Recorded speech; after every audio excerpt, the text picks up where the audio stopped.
Hello friends, Radhe Radhe everyone. Har Har Mahadev.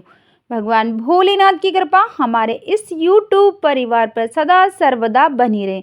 इन्हीं आशा के साथ आज की वीडियो मैं लेकर आई हूँ पशुपति व्रत के उद्यापन की, जिसमें किस किस सामग्री की आवश्यकता होती है। तो फ्रेंड्स, इससे पहले की वीडियो में मैंने आपको बताया है कि पशुपति व्रत के नियम, पशुपति व्रत कैसे किया जाता है, सुबह शाम की थाली कैसे लगाई जाती है, सुबह के समय कैसे पूजा की जाती है और शाम के समय की थाली कैसे संपूर्ण की जाती है और किस प्रकार से भोग प्रसाद बनाया जाता है और शाम के समय पूजा कैसे की जाती है। तो आप उन वीडियो को भी आप देख सकते हैं, उसका डिस्क्रिप्शन में लिंक में डाल दूंगी, तो वहां जाकर आप पूरी जानकारी आप प्राप्त कर सकते हैं। यदि आप भी पशुपति व्रत करने की सोच रहे हैं तो ज़रूर से करिए, क्योंकि ये बहुत ही चमत्कारी व्रत है। जिन्होंने भी इस व्रत को किया है उनको परिणाम जरूर से मिले, उन्हें अच्छे से पता है।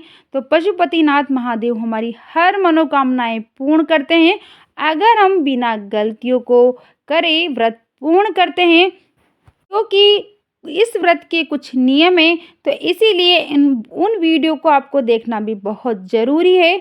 यदि आप ये व्रत करना चाहते हैं तो आपको ये सारी वीडियो आपको ध्यान से देखनी चाहिए। तो आज का जो वीडियो है उद्यापन को लेकर है। तो आइए जानते हैं कि पशुपतिनाथ का जो व्रत है वो उद्यापन कैसे करना होता है, क्या क्या सामग्री हमको चाहिए होगी। तो देखिए, ये व्रत है, इसमें हमको 5 व्रत करने होते हैं। पांचवा जो व्रत है, पांचवें व्रत का जो दिन शाम के समय पूजा की जाती है, प्रदोष काल का समय है, उसी समय हमको उद्यापन करना होता है। तो ऐसे में 5 सोमवार गिने जाते हैं जो हमारे निर्विघ्न संपन्न हुए, जिसमें 5 सोमवार पूरे नियमों के साथ हमने पूजा की हो, पालन किया हो। अगर आपके एक ही सोमवार के दिन 2 व्रत पड़ जाते हैं तो वो व्रत पशुपति व्रत में नहीं गिना जाएगा। अगर मान लो एकादशी आ गई सोमवार के दिन और उसी दिन आप पशुपतिनाथ का व्रत करते हैं तो वो काउंट नहीं होगा, वो एकादशी का व्रत ही माना जाएगा। उसे पशुपतिनाथ में आप काउंट ना करें। 5वां सोमवार को आप उद्यापन करेंगे। यदि आप पीरियड से आ गए हों तो सोमवार का व्रत तो आपको करना है, उसे आप काउंट नहीं करेंगे। तो आप 6ठे सोमवार को आप उद्यापन करेंगे। उसी प्रकार से सूतक पातक लग जाता है तो आपने जितने भी व्रत किए हैं वो खंडित हो जाते हैं। इससे क्या होता है कि इसमें एक भी व्रत छोड़ा नहीं जाता है, लेकिन वो गिने भी नहीं जाते हैं। तो आप बिना सूतक के और कोई निर्विघ्न बाधा के आपको लगातार 5 आपको व्रत करने हैं। 5वें दिन उद्यापन किया जाता है। अगर कोई समस्या आ जाती है तो आपको व्रत तो करना है, लेकिन आपको उद्यापन 6ठे सोमवार में आपको करना होगा। अब देखिए कि सुबह शाम की थाली की सामग्री में आपको क्या क्या लेना होगा। मैंने आपको पहले की वीडियो में बताया है, तो उसकी डिटेल में वीडियो आप जाकर चैनल पर आप देख सकते हैं, आप देख लीजिएगा। शाम की थाली कैसे सजाई जाती है, सुबह की थाली में आपको क्या क्या सामग्री आपको लेनी है, क्योंकि उद्यापन शाम को होगा। थाली में आप लेंगे चंदन, अक्षत, रोली, जनेऊ, मौली धागा, भोलेनाथ की जो भी प्रिय चीज़ें हैं, आक, धतूरा, सफ़ेद फूल, बेलपत्र, इत्र, 6 दिए रखे जाएंगे। तो आप मिट्टी के नए दिए आप ले सकते हैं या आप आटे के दिए भी आप बनाकर रख सकते हैं। पशुपति व्रत में आप अपनी रसोई से स्वयं के हाथों से आपको मीठा प्रसाद बनाना होता है। उसी के साथ आपको 108 चीज़ें ली जाती है। तो आप 108 चीज़ें कुछ भी आप ले सकते हैं। तो बेलपत्र आप ले सकते हैं, या और अगर आप बेलपत्र लेते हैं तो कटे फिटे बिल्कुल नहीं होना चाहिए। इस बात का आपको विशेष ध्यान रखना है। पूरे पूरे 108 आपको बेलपत्र लेने हैं, बिना खंडित वाले। या फिर आप 108 कोई भी पुष्प आप ले सकते हैं, आग के पुष्प आप ले सकते हैं, 108 शमी पत्र आप ले सकते हैं, 108 अक्षत मतलब आपको चावल लेने, वो भी टूटे हुए बिल्कुल नहीं होना चाहिए।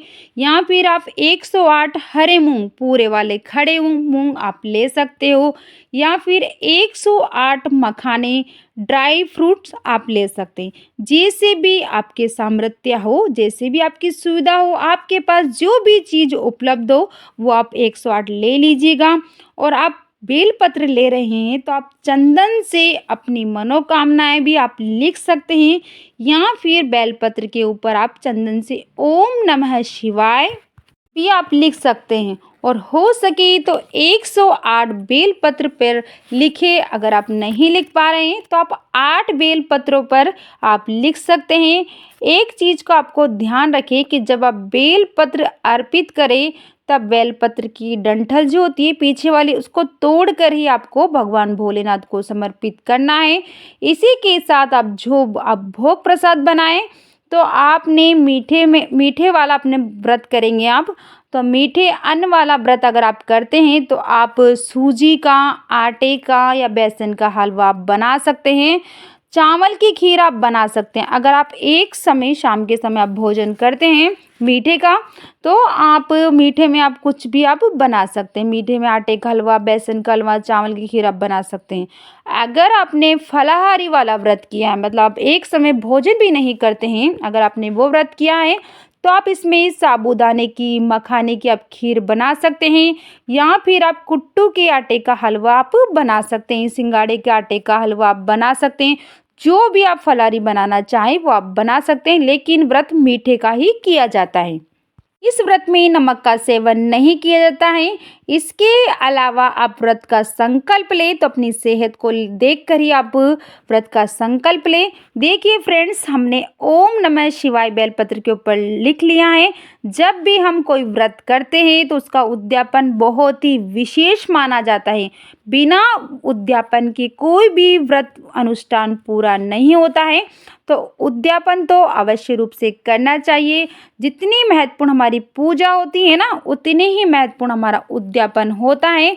तो इस तरह से हम 8 बेलपत्रों पर, आप चाहे तो 108 बेलपत्रों पर ओम नमः शिवाय आप लिख लेंगे। इस तरह से आपको समर्पित करना है।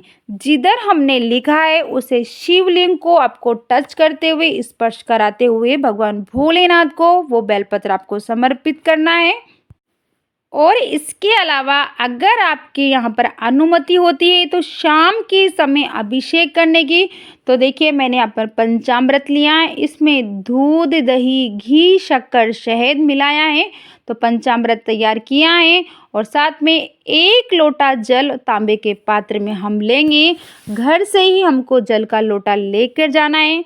इसी के साथ हमने जटा वाला जो पानी वाला नारियल है वो हमको लेना है, और उसके साथ हम दक्षिणा जरूर से रखेंगे। तो दक्षिणा आप 21, 11, 51 जितनी भी आपकी सामर्थ्य है उतनी आप नारियल के ऊपर रख लीजिए और मौली धागे से अवश्य लपेट दे। इसी को उद्यापन माना जाता है। श्रीफल हमें अवश्य रूप से अर्पित करना है। फिर इसी तरह से हमें मौली धागे से अपने जो भी दक्षिणा लिए उसे 3 बार, 5 बार हम कलावा से हम लपेट कर बांध देंगे। और जब आप भोलेनाथ को वो नारियल श्रीफल समर्पित करें तब बाबा से प्रार्थना आपको करनी है। अपनी मनोकामनाएं बोलते हुए भोलेनाथ से नारियल समर्पित करना है। अक्षत पुष्प रखकर नारियल के ऊपर आपको समर्पित करना है। तो ये तो हो गया कि हमें कैसे आपको उद्यापन करना है। आपकी मनोकामनाएं बोलते हुए कि हे बाबा, मैंने आपका ये व्रत किया है, 5 सोमवार मैंने आपके पशुपतिनाथ के व्रत किए हैं, मेरी मनोकामनाएं जल्दी से जल्दी पूर्ण करें। और इसमें यही विशेष होता है। और ये जो नारियल है दक्षिणा के साथ हमें 108 वस्तुएं, कुछ भी जो भी आपने ली है, इसी के साथ हमको ये तो हमको चढ़ाना ही है 108 चीज़ें, और दक्षिणा नारियल तो हमको समर्पित करना है। इसी के साथ आपको सीधा निकाला जाता है। सीधा मतलब होता है कच्चा खाना। तो कच्चा खाना हमको निकालना है, तो उसमें आप दाल, चावल, घी, चीनी, गुड़, जो भी आपकी सामर्थ्य हो उतना आपको करना ही है। किसी एक व्यक्ति के एक समय का भोजन हो सके, और इन सभी सामग्री को लेकर आपको शिवालय मंदिर जाना है। सेम उसी प्रकार से पूजा की जाती है जैसे आपने सुबह के समय बाकी के जो अपने 4 सोमवार व्रत किए वैसे पूजा करनी है। पूजा वैसे ही आपको करनी है। तो इस तरीके से पशुपतिनाथ का व्रत का जो उद्यापन किया जाता है। तो फ्रेंड्स, उम्मीद करती हूँ कि आपको ये वीडियो पसंद आई होगी, वीडियो आपको यूज़फुल लगा हो, तो वीडियो थोड़ा भी आपके लिए उपयोगी हो तो वीडियो को लाइक करें, शेयर करें और चैनल को प्लीज़ प्लीज़ सब्सक्राइब ज़रूर से करें और कमेंट में ओम नमः शिवाय हर हर महादेव अवश्य लिखें।